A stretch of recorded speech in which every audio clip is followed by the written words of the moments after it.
Hey guys, I hope you're well. So this morning I'm going to be sharing on Jeremiah 29 verse 11. So I recently started this Bible plan called Good News. So this is where I'm getting my content for my message from. So I will be reading from my devotional a bit. So Jeremiah 29 verse 11 says, "For I know the plans I have for you, declares the Lord, plans to prosper you and not to harm you, plans to give you hope and a future." So when I saw that that was the main verse of the first day's devotional, I was quite intrigued because that is a very positive verse, and that is also a verse that I feel a lot of us are finding it a bit hard to relate to at this point in time because, a lot of us are being harmed by this. We're all being affected by this COVID-19 situation.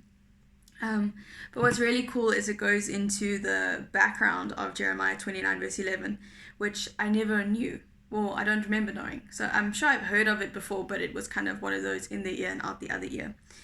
So it says, in chapter 29, Jeremiah encourages the people to live their lives while they're in exile, to work, marry, plant, eat, and multiply. He tells them they will be in Babylon for 70 years, and then they'll be brought home again.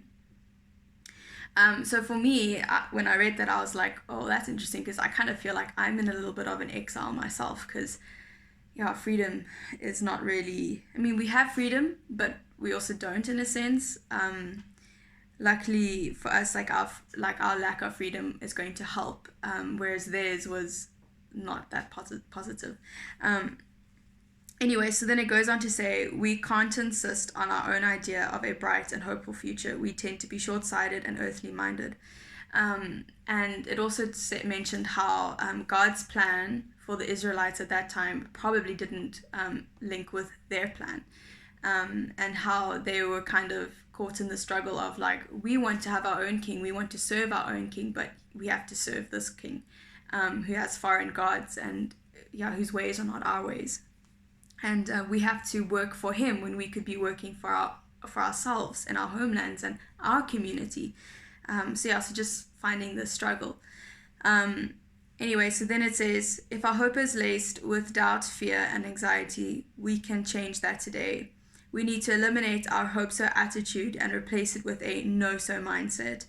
Our hope should never be tethered to the conveniences and pleasures of the world offers, or the ease of a situation. Instead, we fasten our minds to the promises and truths in the Word of God and fix our sights on the day when our bright, glorious, and eternal future is made a reality.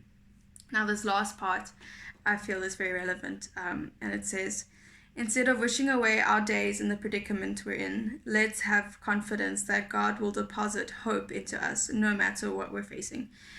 So for me, I've been feeling very conflicted, and I've had a very negative mindset recently, and I've kind of found myself just sitting here like there's nothing to do. What do I do? And just feeling very unmotivated. I had stored up a whole lot of emotion within me, and I couldn't quite connect with God's promises and truths. Sorry. So then the one day I just sat down, was yesterday actually, I sat down, I plugged in my headphones, and I just listened to a bunch of worship songs. And I actually got quite emotional because all this emotion, all this turmoil within me, this war within me was starting to leave. It was starting to just seep out. And I was able to connect with God and really feel his presence. So during this time, it's very important for all of us to find how we connect best with God. There are many ways, and we connect with him with more than one way, but for me, I really connect with him through worship. Some people might connect more with God through painting. I can't paint to save my life, so I'll get more frustrated than anything. Or drawing, or writing poems, or just normal writing. Some connect with just sitting in their room quietly and reflecting and just praying.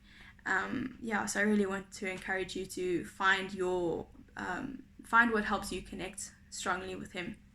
So I really hope that you learned something new about Jeremiah 29 verse 11.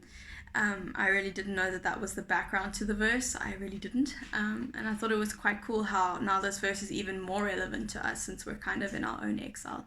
But I hope you all have an awesome day, and God bless, sending you lots of love. Bye.